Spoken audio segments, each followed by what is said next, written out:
राव विधानसभा क्षेत्र से भारतीय जनता पार्टी ने मधु वर्मा को चुनावी मैदान में उतारा है। पिछली बार जीतू पटवारी से चुनाव हार चुके मधु वर्मा इस बार दोगुनी ताकत से चुनाव मैदान में उतरे हैं। हमारे संवाददाता प्रवीण सावंत ने उनके चुनाव कैंपेन को लेकर विशेष चर्चा की।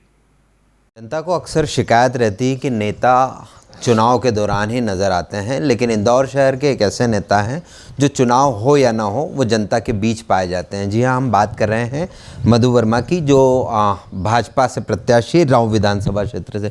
मधु भैया, कब जो है वो आपको ऐसा लगा कि जनता की सेवा के लिए काम करना चाहिए? कब से आपने इसकी?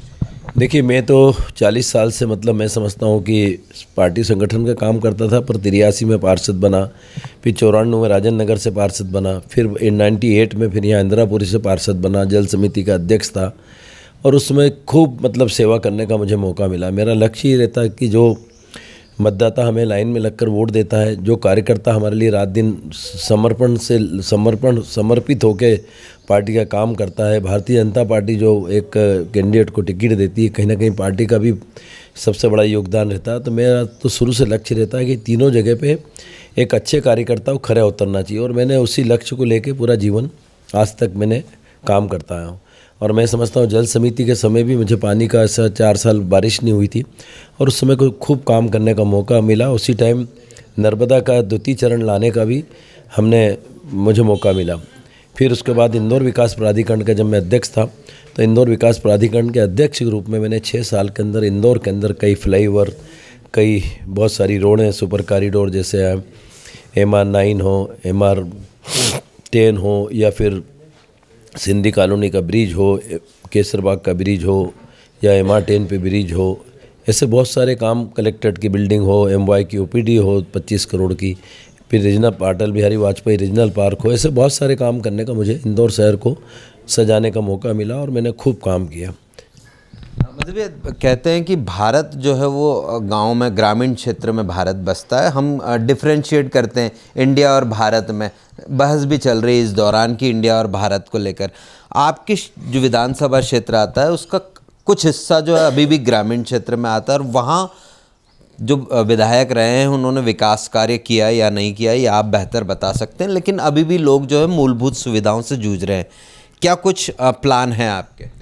देखिए, चुनाव हारने के बाद मैं लगातार मेरी विधानसभा में बहुत सक्रिय रूप से मैंने काम किया और मैं समझता हूँ कोरोना सरी की ऐसी महामारी के टाइम पे मैं 70,000 परिवारों में 2-2 बार गया राशन लेकर के।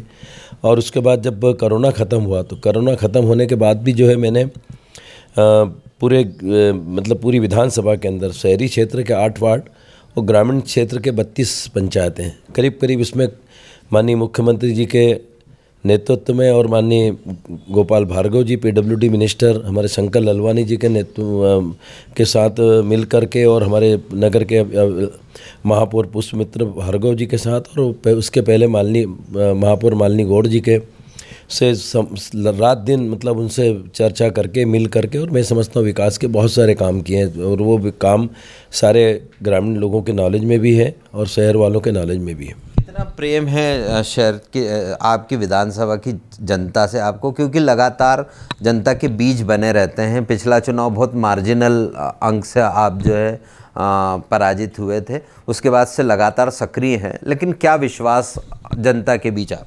देखिए, मैं समझता हूँ पार्टी ने मुझे पिछली बार टिकट दिया था और 2018 के अंदर और मैं बहुत कम मार्जिन से चुनाव हारा। देखिए, सबसे बड़ी चीज़ तो क्या होती है, हार जीत अपनी जगह पे है, लेकिन एक जनप्रतिनिधि जब पार्टी टिकट देती है तो उसके अंदर हज़ारों कार्यकर्ता उसको जिताने में लगते हैं, लाखों मतदाता लाइन में लगकर उसको वोट देता है। और मैं समझता हूँ जनप्रतिनिधि को भले ही हार जाए जीत जाए पर उनकी भावनाओं को हमेशा कद्र करना चाहिए, उनकी चिंता करना चाहिए और इसी को लेकर के मैं लगातार 4.5 साल तक उनके बीच में सेवा के रूप में काम करता रहा और निश्चित हर जनप्रतिनिधि चाहे जीता हो चाहे हारा हुआ उसको उसकी सेवा करना चाहिए। प्रदेश की राजनीति में जो हवा चल रही है वर्तमान में वो ये है कि कभी कांग्रेस हावी हो जाती, कभी भाजपा के वरिष्ठ नेता कह रहे हैं कि प्रदेश में अंडर करंट है इस बार 2/3 बहुमत से। आप भी क्या इस बात पर विश्वास रखते हैं? बिल्कुल, मैं मानता हूं कि अंडर करंट चल रहा है, ये परिणाम चौंकाने वाले आएंगे प्रदेश के अंदर और मैं समझता हूं 2/3 बहुमत से भारतीय जनता पार्टी की सरकार बनेगी। मधु भैया, क्या रोड मैप तैयार किया है आपने अपनी विधानसभा का? ग्रामीण और शहरी दोनों क्षेत्रों में अगर आप देखें तो क्या क्या कुछ हम मास्टर प्लान पर भी बात कर रहे हैं कि हम अपने विधानसभा का एक अलग मास्टर प्लान हो? निश्चित है कि हम लोग, हमारा जो है अभी जो घोषणा पत्र बनेगा, हमारा जो संकल्प पत्र हम लोग बना रहे हैं, उसके अंदर मूलभूत सुविधा की हमने कुछ बड़े काम भी हाथ में लिए हैं। और निश्चित है कि पानी, बिजली, लाइट, रोड, सब ये सारी चीज़ें हम लोग इस बात की चिंता कर रहे हैं कि जहाँ जहाँ ये सुविधा नहीं है, जहाँ पे मतदाता इससे वंचित है, वहाँ पर निश्चित है कि हमको 5 साल के अंदर काम करके और निश्चित है कि मतदाताओं को सुविधा देना है। मधु भैया, आपको डीजेना की ओर से शुभकामनाएं अग्रिम कि आप जनता के विश्वास पे खरा उतरे और वाकई में जनता को इसी तरह के नेता चाहिए जो उनके साथ हर समय सुख और दुख दोनों में मौजूद रहे। मेरे सहयोगी लोकेश कश्यप के साथ प्रवीण सावंत, डीजेना न्यूज़, इंदौर।